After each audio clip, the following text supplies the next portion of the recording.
พอดีมาขอคุณลุงที่เป็นFCของธิดาลาวบอกเบิ่งประจำค่ะมันหลาย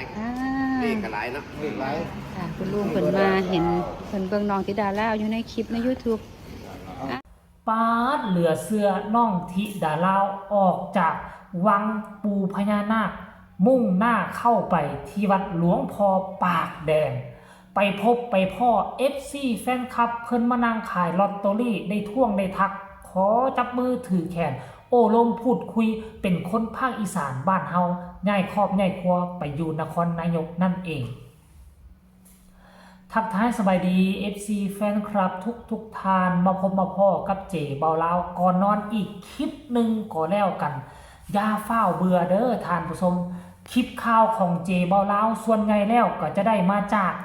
ช่อง YouTube ต่างๆบ่ว่าจะเป็นช่องพอผู้ศรีวิไลช่องปาดช่องไอช่องต่างๆท่านผู้ชมเนาะ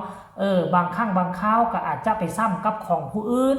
เพราะว่าเจเบาลาวก็อาศัยไปสอดส่องหาข้อมูลอยู่ช่องนั่นช่องนี้แล้วก็เอามาเฮ็ดคลิปเฮ็ดข่าวในความคิดของเจเบาลาวเนาะเป็นเรื่องเล่าเดียวกันแต่ว่าข้อมูลการเล่าเรื่องอาจจะแตกต่างกันไปท่านผู้ชมก็อดทนฟังเอาแน่โดยเฉพาะคือ FC ธิดาลาวเนาะก็กดไลค์กดแชร์ให้เจเบาลาวแน่ก็จะว่าโอ้ยมันซ้ำกับของคนนั้นซ้ำกับของคนนี้บางครั้งเรื่องเล่าเดียวกันแต่วิธีการเล่าของคนเฮามันก็จะแตกต่างกันฟังผู้นั้นแน่ฟังของผู้นี้แน่มันก็จะได้อรรถรสที่แตกต่างกันไปท่านผู้ชมเนาะก่อนนอนค่ำคืนนี้มีเรื่องเล่าดีๆวางคลิปวางกี้นี่เจว่าเล่าก็เห็นลงไปแล้วทั้งพอหักทั้ง FC พาเข้าวังพญานาคพากันไปเซียมศอกเซียมซีได้เลขดีมากก็หวังว่าทุกคนก็น่าจะได้เรียบร้อยแล้วล่ะเจว่าเล่าก็เตรียมตัวจะซื้อเลขรางวัลที่1 6โตมื้ออื่นนี่แหละก็มันเก็บซื้อนะเอาได้บ่ได้ก็บ่ว่าอย่างกันแต่ว่าเจว่าเล่าบ่ซื้อหลายดอกซื้อประมาณบาทนึงนี่แหละเนาะบาท2บาทบ่เกิน5บาทซื้อแต่ละเทื่อเนาะแต่ว่าเจว่าเราบ่ได้ซื้อเลข2ตัวได้ซื้อรางวัลที่1เลข6ตัวคันถึกนี่แล้วก็โอ้ยก็ถือว่าตั้งตนตั้งโตได้สมควรได้เนาะแล้วหลังจากที่ภาพบรรยากาศอยู่ทางวังปูพญานาคก็ออกจากหั้นเรียบร้อยก็คิดว่าจะพอแล้วก็ยังพากันมุ่งหน้าไปอีกได้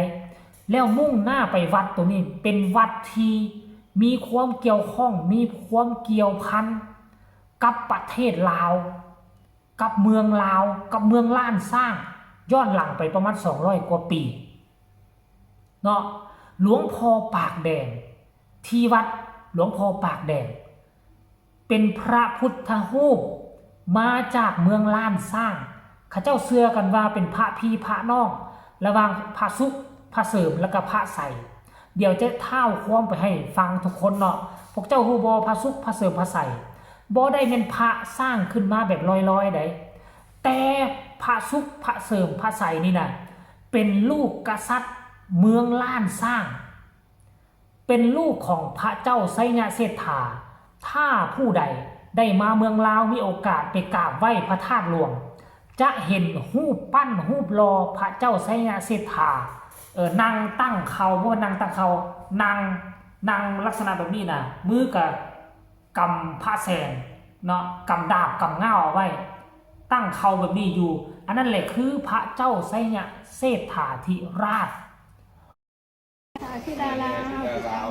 น้องธิดาลาวมาฮอดยวนวัดปากแดงค่ะ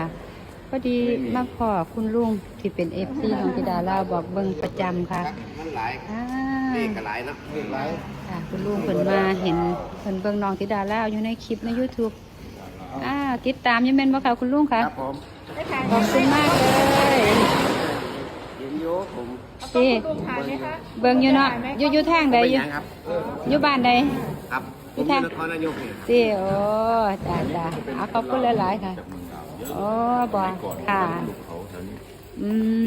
ง่ายมากเนาะเพิ่นหาบหลวงพ่อปากแดงมาเนี่ยใส่บาหาบกันมากมั้ยค่ะมาจากเมืองลาวเด้ค่ะบัดนี้เฮาก็สิเดินทางกลับแล้วเด้อค่ะเพราะว่าออกจากวัดหลวงพ่อปางแดงแล้วหมู่เด็กน้อยอยากไปเที่ยวน้ำตกกันได้ไปเห็นจักน้อยเนี่ยก็เอาว่าซั่นว่าไปหลังเขื่อนแก่งชั้นค่ะไปที่เขื่อนหลังเขื่อนค่ะว่าจะได้ไปเล่นจักน้อยก็เอาว่าซั่นเพิ่นว่าไปหลังเขื่อนนะค่ะไปน้ำตกขอบคุณมากครับ วันนี้เขาก็สิเดินทางกลับกันแล้วจ้า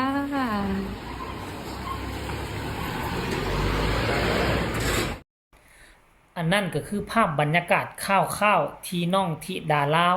ได้ไปลิ้นวัดหลวงพ่อปากแดงเนาะวัดหลวงพ่อปากแดงซึ่งเป็นหลวงพ่อที่มีความเชื่อว่าได้มาจากฝั่งนครล้านสร้างหรือว่าอาณาจักรล้านสร้างอยู่ฝั่งลาวนั่นเองถึกอัญเชิญไปไว้ฮอดนครนายกซึ่งปัจจุบันนี้วัดแห่งนี้ก็เป็นวัดที่มีชื่อเสียงเป็นวัดที่ทั้งคงเขตนครนายกเขาเจ้าให้ความเคารพนับถือและก็บูชาน้องธิดาลาวได้มีโอกาสได้มากราบมาไหว้สำหรับเจบ่ลาวก็คิดว่ามองว่ามันจะเป็นการดีน้องเป็นคนลาวหลวงพ่อปากแดงก็เป็นพระลาวเพราะฉะนั้นมันจะต้องมีความผูกพันระหว่างคนลาวกับพระองค์นี้แน่นอนถ้าบ่มีบุญวาสนาถ้าน้องบ่มีสิ่งศักดิ์สิทธิ์ดึงจองมาใส่กันก็คงจะบ่ได้มาพบมาพ้อกันแน่นอนอันนี้เจบ่ลาวมองว่าการมาพบมาพ้อกันครั้งนี้คือบุญวาสนาของน้องการที่ได้มากราบมาไหว้มันจะมีสิ่งดีๆตามมาแน่นอน 100% พอผู้ศิวิไลนี่บ่ธรรมดามองใดที่เขาว่าศักดิ์สิทธิ์มองใดที่มันเกี่ยวข้องกับคนลาวมองใดที่เกี่ยวข้องกับเครือญาติของคนลาวพอผู้ศิวิไลจะพาน้องไปกราบไปไหว้หมดทุกสิ่งทุกอย่างคือเฮ็ดหมดทุกสิ่งทุกอย่างเคารพบูชาเอาไว้มันก็บ่เสียหายอีหยังเนาะท่านผู้ชมและที่สำคัญไปกว่านั้นเนาะสังเกตเบิ่งเห็นคลิปโอ้ยคนขายลอตเตอรี่ฮู้จักธิดาลาวก็ไปยืนพูดคุยโอ้ล้มแบบเป็นกันเองโดยที่บ่เขินอายแล้วก็โดยที่บ่ถือเนื้อต้องตัวบ่ถือตัวมันถือเนื้อบ่ถือตัวเลยคะแนนแต่มีคนโอ้ฮู้จักธิดาลาวน้องธิดาลาวจะบ่ย่านบ่กวดไปหาทันทีย่านแต่อย่างเดียวคือออกจากเฮือนไปแล้วย่านคนบ่ท่วงบ่ทักมาขอถ่ายรูปอันนั้นคือย่านอยู่ย่าน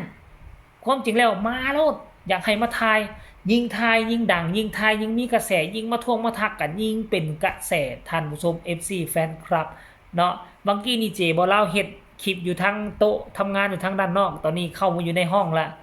ตัดไปตัดมาคือบ่คักก็เลยมาอัดเฮ็ดใหม่เว้าใหม่ท่านผู้ชม FC แฟนคลับเนาะคลิปนี้ก็น่าจะฝากฝังท่านผู้ชมเอาไว้ซ้ำนี้ก็แล้วกันก่อนนอนอีกคลิปหนึ่งเนาะน่าจะพ้อกันใหม่ในคลิปหน้าคลิปมื้ออื่นนั่นแหละถ้ามีข่าวอันใดที่คักที่แน่ก็จะเฮ็ดตอนเช้าแน่หรือบ่แน่ดึกๆในค่ำคืนนี้คันมีหยังมาพ่นเด่นก็น่าจะลุกขึ้นมาเฮ็ดอีกเทื่อนึงเนาะฝากทุกคนกดไลค์กดแชร์กดติดตามไปหลายๆเพื่อจะบ่พลาดคลิปดีๆแบบนี้อีกต่อไปที่สำคัญอย่ากดข้ามโฆษณาพ้อกันใหม่ในคลิปหน้าสำหรับคลิปนี้ขอลาทานผู้ชมไปเพียงซ้ำนี้สบายดี